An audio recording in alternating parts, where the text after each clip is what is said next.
మోవా birds.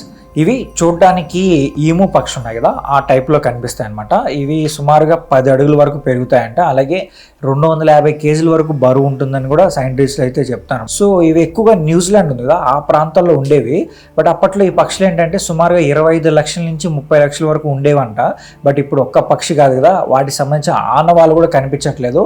So పూర్తిగా ఈ పక్షులు అయితే అంతరించిపోయాయి అనమాట. ఇవి అంతరించిపోవడానికి మెయిన్ కారణం ఏంటంటే మనుషులే అనమాట. సో ఈ పక్షులను ఎక్కువగా వేటాడేవారు. ఈ పక్షులకు సంబంధించిన మాంసం కోసం, అలాగే గుడ్లు కోసం, ఈ పక్షి సంబంధించిన ఈకలు ఉంటాయి కదా, ఈకల కోసం, అలాగే ఈ బర్డ్స్ సంబంధించిన బోన్స్ అయితే మాత్రం చాలా అంటే చాలా స్ట్రాంగ్గా ఉంటాయి అనమాట. వాటిని ఏం చేస్తారంటే ఆయుధాల కోసం కానీ లేదంటే పనిముట్ల కోసం ఉపయోగించే వాళ్ళు.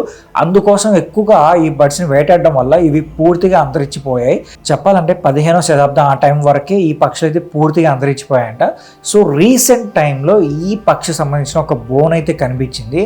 సో దాని గురించి అయితే సైంటిస్టులు ఇప్పుడు బాగా రీసెర్చ్ అయితే చేస్తున్నారు. అసలు ఈ పక్షులు పూర్తిగా ఎందుకు అంతరించిపోయాయనే దాని గురించి సైంటిస్టులు అయితే ఇప్పుడు రీసెర్చ్ చేస్తున్నారు.